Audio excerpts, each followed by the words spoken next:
clean off this bit of blood, and then realised it wasn't washing away, so made the call immediately that he needed to be in the hospital. Do you like the beach? Nice sunshine, under the umbrella surrounded by sandcastles. Yeah, me either. But there's some people out there who really enjoy the beach. To them, nothing is better than going to the beach with friends for a day to relax. This one's for those people.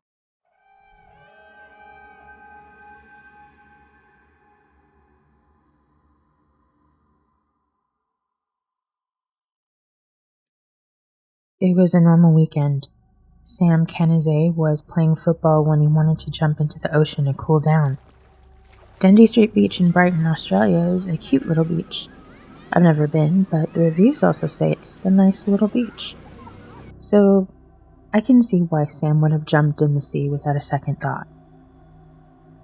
A little over 30 minutes in, Sam began to feel a tingling sensation on his legs.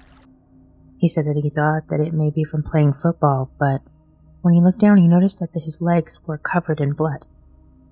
Yeah, well, I walked out of the water, saw what I thought was sand covering my ankles and lower calf, so I just shook it off quite violently and it came off.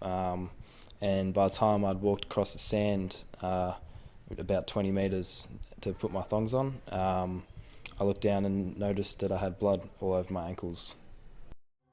As a non-beach-going person, I had no idea that these were a thing. So we had to find out what the hell a sand flea was. Small crustaceans that are usually found on the beaches, in deserts, marshes, and along coastal regions. Although sand fleas are tiny creatures, they do bite humans. And the people who actually do get stung will tell you how painful their bites are. Since sand fleas can only jump about 20 centimeters to 40 centimeters. These creepy creatures will most likely just bite your feet, ankles, and legs, unless you're resting down in the sand. These critters were pulled out of Brighton Beach tonight, one night after Sam was bitten. They were trapped by meat in a pool net, and these guys clearly love red meat. And they're devouring this. Sam last night got out of the water thinking that he had sand on his legs and he brushed it off. These are indeed sandy colour. And this particular one here is around about just over a centimetre by a centimetre. And so that gives an understanding as to how small these little creatures are. But this one here, or perhaps this one, they've been working on that for only a few minutes and they've devoured all the meat out of it, all the blood out of it. That piece of meat.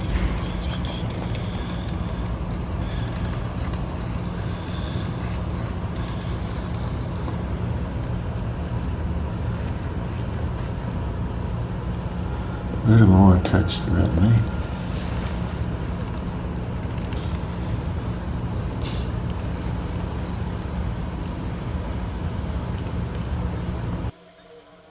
These suckers like blood and love red meat. They've known to devour carcasses in hours. They're used for bait, but some places they are eaten. And the thought of that alone just makes me want to die. The water's going out faster. Alright, let's see. Oh yeah, oh my god. Nice, this one's gonna be fun to taste. This one's soft shell and it's got eggs. It is the moment of truth. I'm gonna start off with the hard shell one. Here we go. Hard shell sand crab. Hope I cooked it all the way.